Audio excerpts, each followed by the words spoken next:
आज से करोड़ों साल पहले हमारी धरती पर डायनासोर्स का राज हुआ करता था। लेकिन अगर आपको लगता है कि उस समय धरती पर सिर्फ डायनासोर्स ही रहा करते थे, तो ऐसा नहीं है, क्योंकि डायनासोर्स के अलावा धरती पर खतरनाक टेरोसॉर्स भी रहा करते थे, जिन्हें वैज्ञानिकों द्वारा फ्लाइंग रेप्टाइल्स भी कहा जाता है। जिस तरह डायनासोर्स खतरनाक होते थे, ठीक उसी तरह टेरोसॉर्स की कुछ प्रजातियां बेहद खतरनाक थीं, जिनमें से कुछ तो डायनासोर्स को ही अपना शिकार बना लेती थी। तो चलिए जानते हैं ऐसे ही कुछ बेहद खतरनाक टेरोसॉर रेप्टाइल मॉन्स्टर्स के बारे में। टेरिनोडॉन। टेरिनोडॉन एक तरह का उड़ने वाला रेप्टाइल था, जिसे डायनासोर्स के समय में मौजूद होने के बावजूद भी एक डायनासोर नहीं माना जाता था। दोस्तों, आज से लगभग 7 करोड़ साल पहले धरती पर रहने वाले इस जीव का पहला अवशेष साल 1876 में खोजा गया था, जिसके बाद उसकी जांच से ये पता चला कि ये जीव लेट क्रिटेशियस के दौरान उत्तरी अमेरिका में रहा करते थे। अब अगर इनके अपीयरेंस की बात करें तो ये दिखने में एक पतंग की तरह थे, जिनकी एक लंबी चोंच भी हुआ करती थी, जिसे देखकर ये साफ समझ आता था कि ये अपने समय में तेज गति से उड़ने वाले हवाई राक्षस थे, क्योंकि इनके पंखों की लंबाई करीब 20 फीट तक हुआ करती थी, जिनकी मदद से ये बेहद रफ्तार से उड़ान भरकर बड़े से बड़े शिकारी को धर कर सकते थे।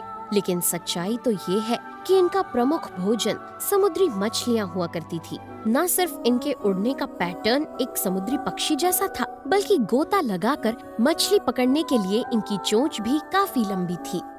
क्वेट्ज़लकोअट्लस। जब बात क्वेट्ज़लकोअट्लस की आती है, तब इस दुनिया में पाया जाने वाला अब तक का सबसे बड़ा उड़ने वाला जीव, जो कि लंबाई में एक जिराफ से भी बड़ा हुआ करता था। शायद ही आपको मालूम हो कि डायनासोर एज के खत्म होने के पहले भी ये जीव आसमान में उड़ा करता था। और सबसे हैरानी की बात तो ये थी कि उस समय ट्रायनोसॉर्स और ट्राइसेराटॉप्स जैसे डायनासोर्स के होते हुए भी ये आसमान में सबसे ऊंचा उड़ता था और नॉर्थ अमेरिका के आसमान में डोमिनेट करता था, जिस वजह से इसे उस समय अपनी प्रजाति में सबसे उत्तम माना जाता था। अब अगर इनके अपीयरेंस की बात करें तो ये दिखने में बहुत ही विशाल और खतरनाक हुआ करते थे, जिनकी गर्दन और पैर तो लंबे थे ही, साथ ही इनकी खोपड़ी भी बेहद लंबी थी। वैसे इनके पंखों पर नजर डालें तो वो शरीर के मुकाबले बेहद छोटे थे, पर उनसे इन्हें कोई फर्क नहीं पड़ता था, क्योंकि ये अपने बड़े आकार की वजह से शिकार करने में माहिर थे, जिन्हें हर वक्त मांस की ही तलाश रहती थी। टेरोडेक्टिल। दोस्तों, अगर आप सभी ने अवतार मूवी देखी है तो आपने उसमें बड़े से उड़ने वाले पक्षी को जरूर देखा होगा। वो कोई काल्पनिक पक्षी नहीं था, बल्कि 6.6 करोड़ साल पहले इस धरती पर रहने वाला एक जीव था, जिसका नाम टेरोडेक्टिल था, या कहें टेरोसॉर था। ये नाम सुनने के बाद आप ये मत सोचना कि ये कोई डायनासोर है, क्योंकि ये कोई डायनासोर नहीं, बल्कि एक फ्लाइंग रेप्टाइल है जो उड़ने में काफी माहिर था।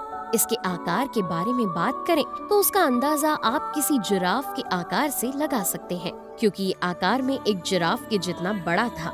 साथ ही इसके पंख भी बेहद बड़े थे, जिनका फैलाव करीब 3.6 मीटर का होता था, जिस वजह से इन्हें न सिर्फ हाई एल्टीट्यूड पर पहुंचने में, बल्कि लंबे समय तक उड़ान भरने में भी मदद मिलती थी।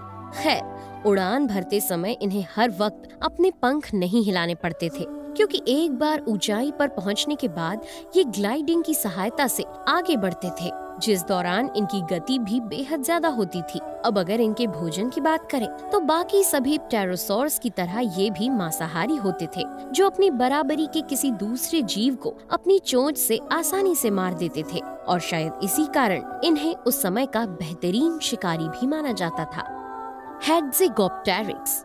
हेक्सेगोप्टेरिक्स एक टेरोसॉर था, जो कि आज से लगभग 6.5 करोड़ साल पहले, यानी कि लेट क्रिटेशियस पीरियड के दौरान इस धरती पर रहा करता था। दोस्तों, इस जीव के सबसे पहले अवशेष साल 2002 में रोमानिया के ट्रांसिल्वेनिया में एरिक बफेटॉट नाम के एक फ्रेंच पैलियोंटोलॉजिस्ट द्वारा खोजे गए, जिसके द्वारा बाद में इनका नाम हेक्सेगोप्टेरिक्स रखा गया। ये आपको रेप्टाइल कम और एक अजीब सा प्राणी जरूर लगेगा, जो न सिर्फ खुद लंबा था, बल्कि इसकी गर्दन भी बेहद लंबी थी। अब अगर इस जीव के वजन पर नजर डाली जाए तो ये करीब 100 किलो से भी ज्यादा वजनी हुआ करता था, जिसका 40 फीट का विशाल विंग स्पैन किसी को भी डराने के लिए काफी था। अब आपके मन में ये ख्याल जरूर आ रहा होगा कि आखिर ये खाते क्या थे। वैसे तो वैज्ञानिकों के पास इसको लेकर कोई सटीक जानकारी नहीं है, पर फिर भी ऐसे सबूत मिले हैं जिनके आधार पर कहा जा सकता है कि ये मांसाहारी था। जब वैज्ञानिकों को पता चला कि ये जीव मांसाहारी होता था, तब उन्होंने अनुमान लगाया कि शायद ये अपने से काफी छोटे जीवों को अपना शिकार बनाता होगा। पर बाद में जब इसके गर्दन की एक हड्डी की जांच की गई, तब पता चला कि शायद ये अपने से काफी बड़े जीव या कहीं डायनासोर को भी न सिर्फ घायल करता था, बल्कि उन्हें अपना शिकार बना लेता था, क्योंकि इनका जबड़ा भी प्टेरोसॉरस में सबसे बड़ा होता था। निक्टोसॉरस। ये बात बिल्कुल सच है कि इस दुनिया से विलुप्त हो चुके ज्यादातर फ्लाइंग रेप्टाइल्स अजीब दिखाई देते थे, पर जब बात निक्टोसॉरस की आती है तब शायद ही कोई फ्लाइंग रेप्टाइल इसके जितना अजीब हो, क्योंकि पक्षी की तरह दिखने वाले इस जीव के सिर पर हिरण की तरह 2 सींग थे। इनके अवशेष सबसे पहले साल 1876 में नॉर्थ अमेरिका के वेस्टर्न इंटीरियर सीवेज में मिले थे। इसके बाद इनके ऊपर हुए शोध से ये पता चला कि ये बहुत ही छोटे और मुश्किल से मिलने वाले प्टेरोसॉरस थे। वैसे तो वैज्ञानिकों को धरती पर इनके रहने का सही समय नहीं मालूम, पर कुछ वैज्ञानिक ऐसा अनुमान लगाते हैं कि ये जीव कॉर्निएशन एज से मास्ट्रिचन एज के बीच धरती पर रहा करते थे और इन्हें अन्य कोई जगह नहीं बल्कि समुद्र से सटे इलाकों में रहना पसंद था। इनके पास भी उड़ने की जबरदस्त क्षमता थी और ऐसा माना जाता है कि ये आज के अल्बाट्रॉस की तरह ही लंबे समय तक हवा में उड़ान भरने में सक्षम थे, वो भी विंग फ्लैपिंग के बिना।